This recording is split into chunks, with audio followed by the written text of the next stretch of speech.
Alright, I keep screwing this video up, but let me keep trying to make it. Level in, getting your machine back in order after you put bltouch on. It's a little bit of a convoluted process. Go to prepare.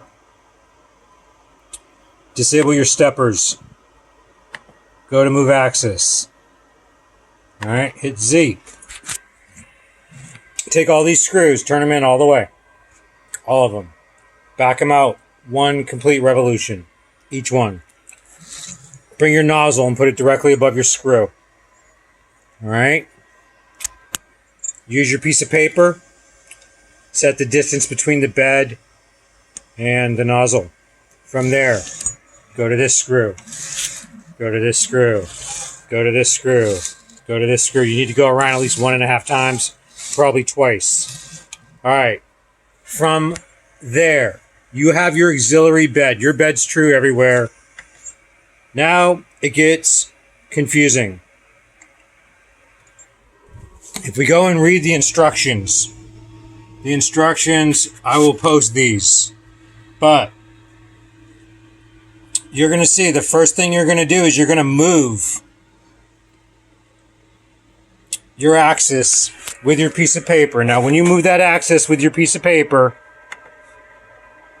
all right,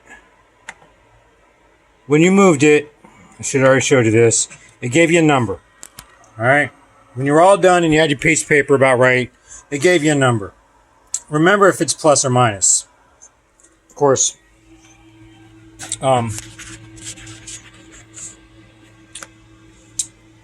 from there, you're going to go to control, motion. Now the motion is where it keeps the setting, that is the distance between your bed and your nozzle.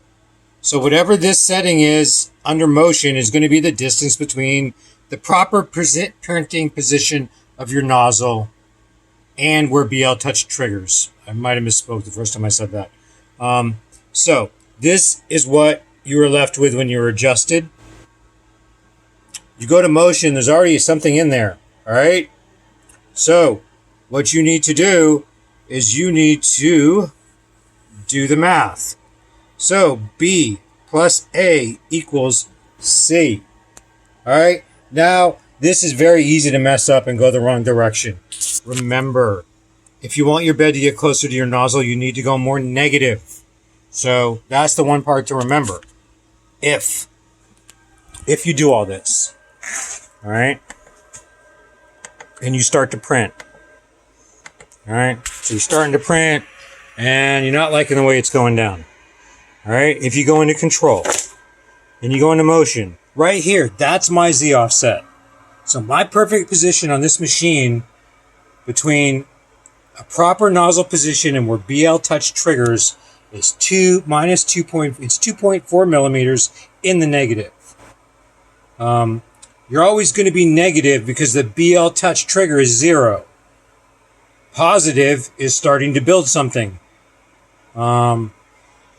Negative just takes up that space. So when you're printing, you can go down here and adjust this while you're printing. All right. I do not believe it saves it. I think if you save it, it's not going to stay. But what you can do is you can see where you've changed it.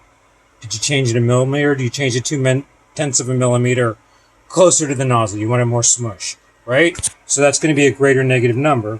So when the machine's off, if I change this right now and then I back up and save it, it's going to save this offset. But if I come in here while it's printing and change this, it's not going to save it, even if I back up. Now, once I make any adjustments to this, in order for it to save, I'm going to do it here. In order for it to save, it was right there. It's under control. Right here. Store settings. So that actually locks in whatever changes you make to the motion number. Now, what confuses some people is that this motion number will change. In other words, it won't necessarily change here, but when you go into your whatever this distance is here is what it's going to show when you go into the motion screen under Z. That has been confusing some people. And also when it comes to rest here with this big gap, that's confusing people. This shouldn't be that hard. I hope this video helps. Good luck.